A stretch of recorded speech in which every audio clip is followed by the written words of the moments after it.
Bonjour à tous, bienvenue dans Business Models, émission qui vous donne envie d'entreprendre sur Télésud. Pour se comprendre, il faut parfois traduire et c'est un vrai secteur d'activité qu'on va explorer ensemble.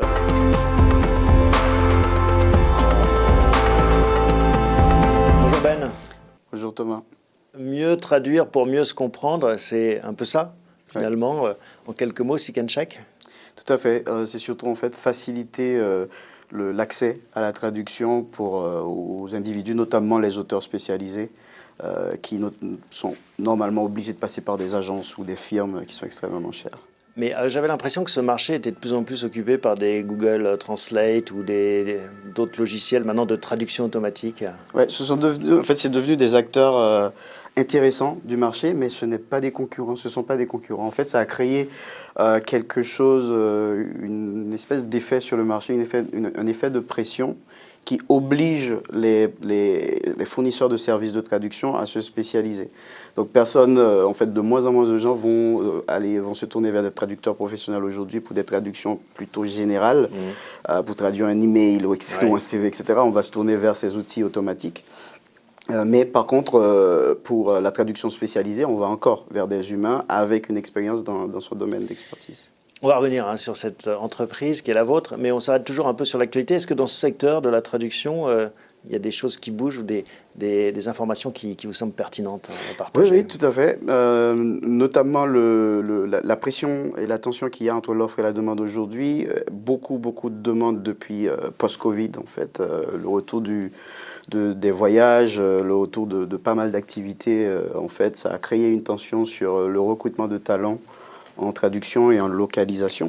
Donc là aussi, vous me dites, il y a une pénurie, il y a une tension sur ce marché, comme dans beaucoup de secteurs d'activité. Tout à fait. On ne trouve plus assez de traducteurs? Oui, tout à fait, parce qu'en fait, il y a une telle demande par rapport à la reprise d'activité d'énormément de secteurs qu'il y a un goulot d'étranglement. Voilà, c'est ça. Ah, c'est fou, dans ce secteur aussi. Ouais. Cette reprise a beaucoup de conséquences, donc inflationnistes, j'imagine. Tout à fait.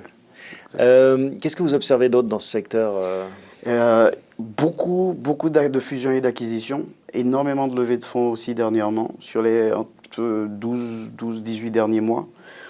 Énormément d'acquisitions de la part de grosses firmes comme Lionbridge, etc., qui acquièrent de plus petites structures qui amènent des technologies qu'eux, ils n'ont pas en interne. C'est un gros marché, le marché de la traduction? Le marché du langage, de manière générale, c'est 50 milliards au niveau mondial. Ouais.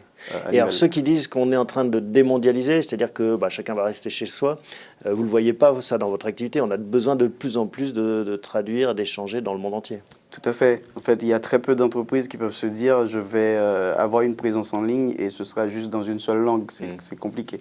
Et l'anglais est la lingua franca, ça devient vraiment la langue universelle ou finalement vous avez des demandes dans beaucoup de langues vernaculaires? On a des demandes très très spécialisées qui ne soient pas de l'anglais parce que de plus en plus de produits, sites web, logiciels veulent atteindre des niches, veulent atteindre des populations qui ne parlent pas anglais. Ouais. Et du coup, la demande est énorme aussi pour des langues beaucoup moins parlées que l'anglais, le français ou l'espagnol. Donc c'est l'ONU un peu votre entreprise? Tout à fait. Nos utilisateurs viennent de 90 pays environ. Donc, oui. Bon, on va revenir sur tout ça. On finit sur cette rubrique actualité. Est-ce qu'il y a d'autres choses qui vous frappent en ce moment? Oui. En fait, il y a également le fait qu'on voit qu'aujourd'hui, par exemple, je parlais d'acquisition tout à l'heure, que ce n'est plus... que ça peut être en fait dans n'importe quel pays. C'est-à-dire, en fait, on a la Lionbridge qui se trouve aux États-Unis et qui acquiert des entreprises en Espagne ou qui acquiert des entreprises à Tel Aviv ou au Brésil. C'est ça, j'ai trouvé, en fait, il y a eu ce changement-là qui est notable, en fait, sur le marché. Bon, on va parler de Seek and Check maintenant, votre entreprise.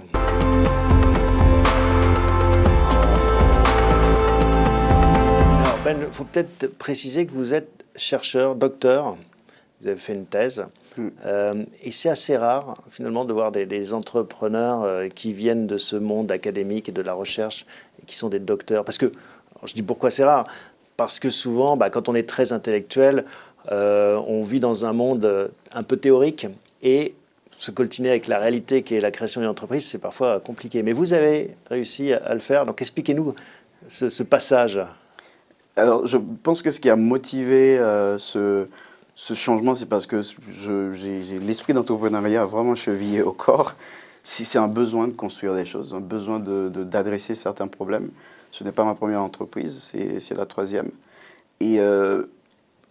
Mais par contre, il y a pas mal de choses en fait qu'on acquiert quand on est chercheur qui peuvent servir en fait quand on est entrepreneur. Par exemple, en fait, cette rigueur quand on teste une idée, cette rigueur et ce détachement qu'on peut avoir aussi par rapport à certaines idées. On a une hypothèse, l'hypothèse ne se confirme pas, on passe à autre chose. Voilà. Et en revanche, il y a des choses qui sont peut-être plus compliquées quand on est un chercheur.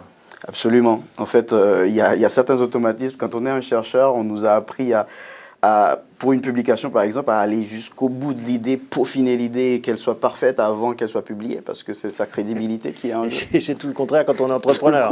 C'est test and learn en permanence. Exact. Et, voilà. Ça ne marche pas comme ça dans la recherche. Donc, Seek and Check, faut peut-être raconter l'histoire. C'est une place de marché. Oui, c'est une place de marché qui connecte directement des traducteurs à leurs clients. Un petit peu, en fait, on va à l'encontre de l'idée que ce soit les agences qui fassent les règles. Et en plus, ces règles sont vraiment dans leur intérêt à eux. Parce qu'ils décident en fait de quels sont les prix, combien ils donnent aux traducteurs et quelles sont les charges fixes et les prix cachés qu'ils font payer aux clients. Donc ça, vous désintermédiez, jusque-là c'est assez classique, mais il y a des places de marché déjà de freelance et autres. Donc c'est une place de marché spécialisée sur la traduction spécialisée elle-même. Tout à fait. Et vous avez ajouté une sauce d'IA parce que vous êtes chercheur à l'origine et docteur en IA. Tout à fait. Donc intelligence artificielle. Qu'est-ce qu'elle fait, cette intelligence artificielle, sur votre plateforme? Là, on a amené l'intelligence artificielle comme un allié de l'humain. C'est-à-dire, on n'est pas spécialement, on ne crée pas un produit de traduction automatique assisté par ordinateur, mais on a amené un algorithme d'IA qui permet à des clients de pouvoir identifier le bon traducteur en quelques secondes au lieu de passer des jours à essayer de trouver le bon profil. Littéralement en 30 secondes, on charge un fichier, le contenu qu'on veut faire traduire, et notre algorithme, ou nos algorithmes en fait, vont pouvoir extraire ce qu'il y a de pertinent dans ce document et dire voici les bonnes personnes. Et les bonnes personnes, vous avez leur signature en face parce qu'elles ont renseigné leur spécialisation. Spécialisation, expérience, leur bio, ce qu'ils ont fait avant, etc., leur portfolio. Et l'IA permet de matcher les deux. Tout à fait. Et alors c'est un paradoxe parce que quand on est chercheur en IA, ou alors peut-être pas d'ailleurs, on voit peut-être les limites de l'IA, mais on pourrait se dire que l'IA va m'aider un jour à traduire de façon aussi parfaite qu'un humain. En fait, merci de poser cette question, en fait, de venir avec ce sujet, parce que beaucoup pensent que l'IA ou la traduction automatique, comme on peut voir avec DeepL ou Google Translate, que ce sont des concurrents des traducteurs humains. Ça ne l'est pas. Il y a là, en fait, la possibilité d'un partenariat machine-humain qui est très fort, parce que c'est un outil de productivité pour les traducteurs. Et ça le sera un jour? Est-ce que l'IA, à un moment donné, va peut-être progresser au point de... C'est possible, c'est possible. Je ne vais pas dire que c'est impossible, mais très peu probable quand même.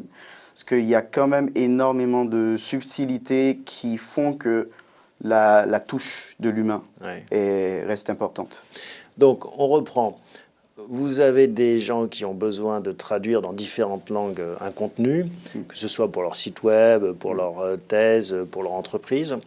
Ils passent par votre place de marché. En envoyant le fichier, l'IA permet de les connecter avec des freelances de la traduction. Tout à fait. Et le business model, j'imagine, c'est classique. Oui, par commission, en fait, on prend une commission sur les transactions. Ça coûte cher, une traduction? Ça peut coûter cher selon, en fait, comment dire, il faut regarder plutôt en termes de rapport qualité-prix, c'est-à-dire quelle est la spécialité et l'expertise de la personne qui va prendre en charge mon document. Alors justement, dans votre secteur, la traduction spécialisée, pas le tout venant, on est sur quel genre de... On est autour, en fait, ça va autour d'une dizaine de centimes d'euros par mot.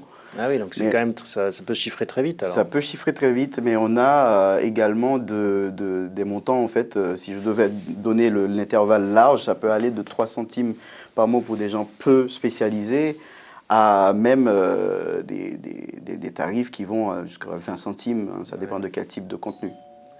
Et par mot du fichier d'origine ou du fichier d'arrivée? Parce que parfois, il y a des langues qui sont plus ou moins bavardes. Oui, c'est du fichier d'origine. Fichier d'origine. J'imagine que, enfin, on le disait un peu en introduction, la plus grosse difficulté, c'est pas tant de trouver des clients qui ont des besoins de traduction, mais c'est de trouver les bons traducteurs dans toutes ces langues, avec toute leur subtilité, enfin, cette connaissance. Ça, c'est compliqué pour vous de les recruter? Alors, il y a pas mal de places de marché qui existent.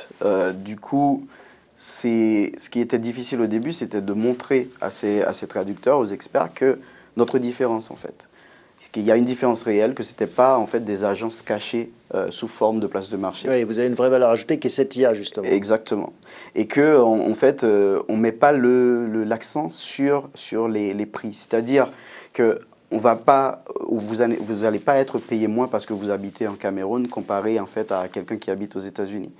Le seul point important, c'est la correspondance de votre expertise avec le sujet que le client est en train de rechercher. Et est-ce que parfois on peut gonfler son expertise ou mentir, ça vous en rendez compte? Nous vérifions les profils. Ça aussi, c'est l'une des choses qu'on amène pour la qualité de la plateforme et pour créer de la confiance. Vous avez combien de profils actuellement? Aujourd'hui, on a presque 40 000 profils de manière générale et on en a près de 30 000 qui sont vérifiés. C'est énorme. C'est énorme. Et on a mis en place en fait un outil, on a suffisamment de données pour automatiser une partie de la vérification. C'est-à-dire savoir exactement ce qui peut être attendu pour identifier quelqu'un qu'il faut aller manuellement vérifier. Combien de langues On a 113 langues maintenant. 113 langues. Ouais. Et dans tous les sens. Oui. Quand je disais alors, menu, c'est encore mieux que le nu, de alors. couples. Oui, oui. Il y a encore plus de couples. Ouais. Je n'ai pas le chiffre exact, mais on est autour de probablement de 500 ou 600 couples. Parce que parfois, oui, il faut passer par des langues intermédiaires. Il y a des combinaisons qui ne marchent pas. Je ne sais pas, moi, le finnois qu'est-ce qu'on pourrait trouver comme exemple en inuit? Oui, finnois inuit. C'est vrai que ça peut être compliqué. Et nous, c'est une chose justement qu'on veut amener, c'est d'être un peu la référence sur les langues, entre guillemets, peu dotées ou les couples de langues rares. On va activement chercher ce type de profil parce qu'on sait qu'ailleurs, en fait, ils n'ont pas forcément beaucoup de business. Donc, on veut être la référence où on vient pour ce type de langue. C'est long un process de traduction? Ça peut l'être, ça peut l'être. Ça dépend encore une fois de la complexité du sujet, du niveau de spécialisation, et puis du type de sujet tout simplement, et du volume, hein, bien sûr. Et là, votre plateforme, elle intervient ou c'est vraiment laissé entre les deux parties? C'est elles qui se mettent d'accord sur le calendrier on gère plutôt tous les aspects, entre guillemets, sensibles. C'est-à-dire la confidentialité sur le service, la gestion du contrat entre le client et le traducteur, la tarification, le fait en fait de garantir le paiement du traducteur ou de garantir le remboursement si le service n'est pas de qualité. Une des difficultés des places de marché, c'est que une fois que vous avez mis en relation des gens entre eux, et après ils ne passent pas forcément par vous. Comment est-ce que vous adressez cette question? Oui, ça a été une préoccupation au début. Et ça arrive, ça peut arriver. Mais ce qu'il y a, c'est qu'on crée suffisamment de volume. Nous, l'idée, c'est de créer suffisamment de volume pour que ça ne soit pas un problème. Et si une connexion s'est créée et qu'il soit un succès comme ça, c'est qu'on a fait bien le boulot. Donc, voilà. C'est sûr. Mais bon, c'est moins bon pour votre business model. Et à propos de business model, vous avez une sauce secrète, hein, une secret sauce, comme on dit en anglais, avec d'autres critères que juste le nombre de mots et un prix par mot. Oui, tout à fait. En fait, la secret sauce, c'est non seulement la connexion entre traducteur et client, mais également le fait de choisir le bon prix pour le service. Parce que ça, c'est un problème des deux côtés du marché, à la fois pour le client qui se dit est-ce que je suis en train de trop payer, ou pour le traducteur de dire est-ce que je suis compétitif ou est-ce que je ne suis pas sous-payé pour le service. Et ça, comment vous faites alors? Et on analyse, en fait, nos algorithmes analysent à peu près une vingtaine de paramètres pour ça. Par exemple, la qualité du document d'origine, parce que si le document d'origine n'est pas de qualité, le traducteur a un double travail. Il doit vraiment essayer de comprendre le document pauvrement écrit avant de pouvoir bien le traduire. Donc on analyse ça, les fautes d'orthographe, les fautes de tournure, phrases trop longues, etc., etc. L'urgence du service par rapport au volume, le niveau d'expertise, etc. Donc, et ça fait des grosses différences? C'est quoi, du simple au double, le prix ou... Ça dépend de quels paramètres. Par exemple, si c'est une question d'urgence, si en fait on va partir sur environ 1000 mots en moyenne par jour sur l'échéance demandée, si vous demandez, il y a une pénalité si vous commencez à demander une moyenne de 1500 ou de 2000 mots par jour. Il y aura une grosse différence. Comment c'est né cette aventure en fait? Pourquoi vous vous êtes dit, tiens, il faut que je me lance dans la traduction spécialisée? Parce que je suis probablement mon meilleur client. À l'époque où je faisais ma thèse, c'est quelque chose qui revenait souvent. Comment dire, j'avais d'autres doctorants à l'époque qui étaient des doctorants internationaux et qui publiaient dans des langues qui n'étaient pas leur langue maternelle, qu'ils ne maîtrisaient pas et qui avaient besoin de traducteurs, mais de traducteurs spécialisés qui connaissaient ce qu'était la traduction scientifique, qui avaient l'habitude de travailler sur des documents de ce type. Et je voyais la difficulté de trouver de bons profils comme ça pour mes propres documents. Donc je me suis dit à un moment donné, il doit y avoir un meilleur moyen pour aller recruter la bonne personne. Ça ne doit pas être aussi si difficile que ça. Et pourtant si. Et lorsque j'ai créé en fait ma première aventure qui était un laboratoire de recherche scientifique, le problème est revenu par rapport à des doctorants qui étaient dans ce laboratoire et qui n'arrivaient pas à trouver des bons traducteurs au moment où ils en avaient besoin pour leurs documents. Donc en gros, on a choisi de créer en fait cet algorithme et de créer cette plateforme pour adresser ce problème-là. Vous comptez faire une levée de fonds prochainement? Oui. Est-ce qu'on peut dire le montant? Oui, tout à fait. En fait, depuis le début, on fonctionne, on a fait le choix de bootstrapper. Bootstrapper, il faut traduire. Oui, bootstrapper, c'est-à-dire de fonctionner sur les fonds même de l'entreprise. D'autofinancer, on pourrait dire. D'autofinancer, c'est ça. Autofinancer, c'est-à-dire de ne pas forcément partir sur une espèce de velléité d'hypercroissance, d'essayer de comprendre bien le marché, comprendre bien nos utilisateurs et utiliser les fonds qu'on génère pour les réinjecter en fait dans le fonctionnement de la plateforme. On y est parvenu, on est rentable. Maintenant, en fait, ce qu'on veut faire, c'est accélérer, c'est-à-dire en fait aller chercher une base de clients à laquelle on n'a pas accès là pour l'instant. Donc vous cherchez combien? On peut faire passer le message. On cherche, en fait, on est en train de lever 600 000 $. D'accord. Donc ça intéresse des business angels, c'est l'occasion. Mais pourquoi faire cet argent? En fait, c'est essentiellement pour pouvoir créer, en fait, augmenter nos talents techniques et de vente. Parce qu'on veut construire notre stratégie de go-to-market, en fait, de conquête du marché, passe par des partenariats stratégiques. Donc, on veut mettre des talents spécifiques, en fait, qui seront responsables de ça. Par exemple, on est en train d'établir des partenariats avec des institutions en fait, qu'on cible comme l'Agence universitaire de la francophonie ou des universités et laboratoires scientifiques. Il y a aussi d'autres boîtes de la Silicon Valley. Les partenariats sont en cours de discussion, donc on n'a pas le droit de révéler le nom, mais des boîtes que vous connaissez bien. Et on est en train d'établir ce type de partenariat et on veut en fait en faire le principal élément de notre croissance. Donc il faut qu'on mette des talents dessus. Est-ce que vous vous dites parfois, et c'est une tentation quand on est entrepreneur, bah tiens, on pourrait décliner ça sur d'autres métiers, d'autres secteurs, avec le risque de se déconcentrer, défocuser en français? Oui. Et on veut faire ça, hein, mais on veut le faire de manière incrémentale. Vous avez déjà réfléchi aux autres déclinaisons possibles? Aujourd'hui, on a traduction et relecture-correction. On veut aller en fait vers des métiers tels que le doublage de voix, l'interprétariat. D'accord. Et toujours autour de la traduction? Autour de la langue. On reste dans les métiers de la langue, oui. On va parler maintenant de votre parcours, Ben, en tant que chercheur entrepreneur.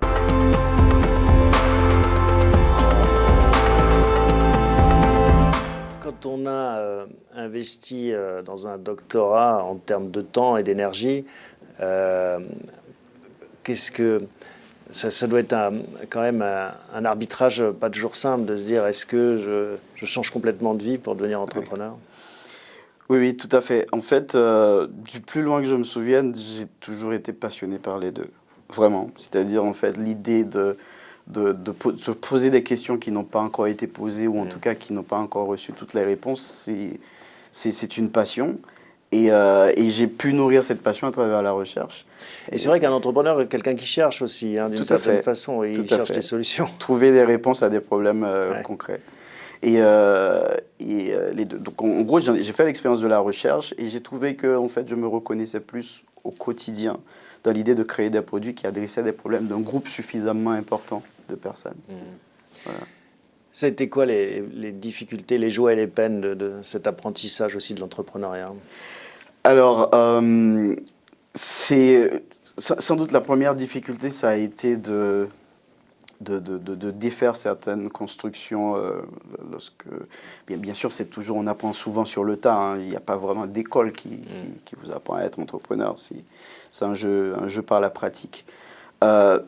Mais sans doute, les grandes difficultés, c'est de se sortir de toutes ces histoires qu'on entend et qu'on prend en fait pour acquises certaines idées de ce qu'est l'entrepreneuriat réellement ou de ce Par exemple, je dois lever des millions de dollars. Je dois lever des millions de dollars et qu'en fait la levée de fonds c'est en soi un objectif, le fait de forcément aller vers l'hypercroissance, etc. Donc il faut se vider la tête de cette mousse un peu médiatique. Absolument. Et ou que ça doit marcher du jour au lendemain, ça n'existe pas. En fait, ce sont des mythes en fait, qu'il faut déconstruire et qui au jour le jour peuvent vraiment miner. Ouais. Et l'autre difficulté, ça a sans doute été d'arriver à exprimer sa vision et à aller emmener des gens avec soi, les associés, des partenaires. Vous avez une méthode pour surmonter les déceptions, les échecs que vous croisez dans votre chemin? Oui, sans doute l'un des aspects les plus compliqués. Moi, ce que je me dis, c'est que c'est presque impossible de perdre. Après, en fait, il faut se donner sans doute un petit moment pour dire, OK, voilà, ça va mal. On se donne une heure, une journée, ça va mal, mais voilà ce que j'ai appris. C'est très difficile à faire.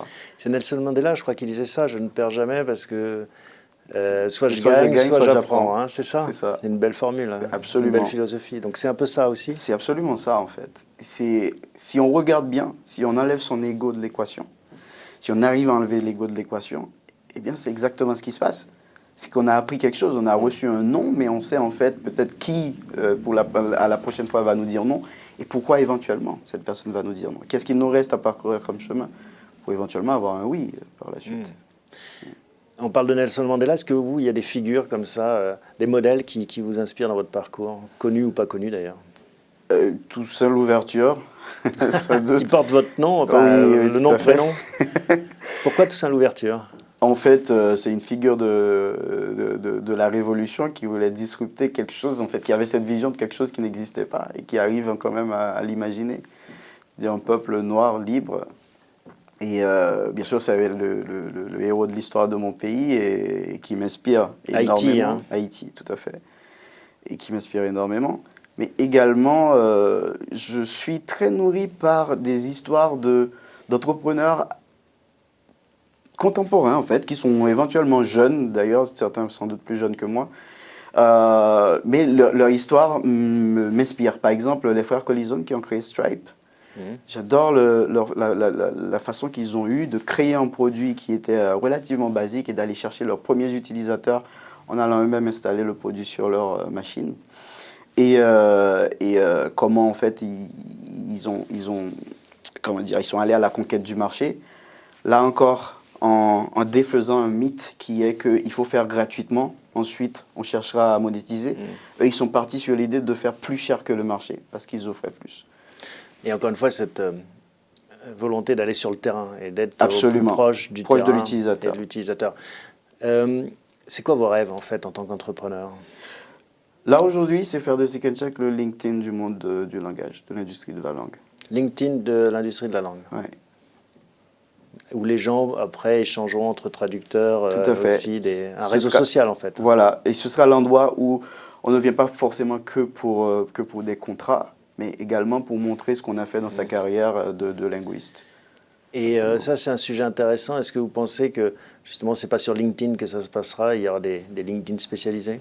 Alors, LinkedIn, je pense qu'il y a moyen d'aller verticaliser certains secteurs dans LinkedIn, comme ça arrive souvent pour beaucoup de domaines. Airbnb, c'est une verticalisation de Craigslist ou autre. Je pense que LinkedIn, on est noyé dans des dizaines, voire des centaines de milliers de professions. Il y a des choses qu'ils n'adressent pas et qui soient des challenges pour... Et ça, vous commencez à le développer, cette dimension? Tout à fait.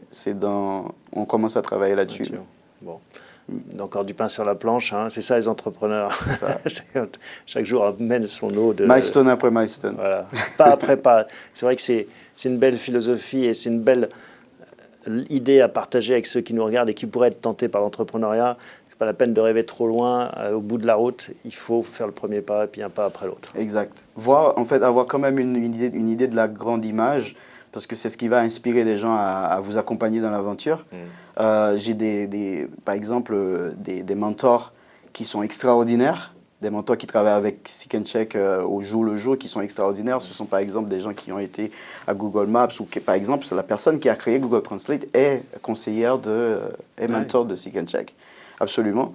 Pour pouvoir amener ce type de profil avec soi, il faut avoir quand même une idée de la grande image de là où on veut aller. Mais en un mot, votre grande image? Notre grande image, c'est de devenir le LinkedIn de l'industrie de la langue. Eh ben, c'est ce qu'on vous souhaite, Ben. Vous viendrez nous raconter la suite, j'espère, les prochains chapitres. Merci beaucoup pour ce témoignage, en tout cas. Avec plaisir, Thomas. Merci à vous tous pour votre fidélité. On se retrouve la semaine prochaine pour un nouvel épisode de Business Models.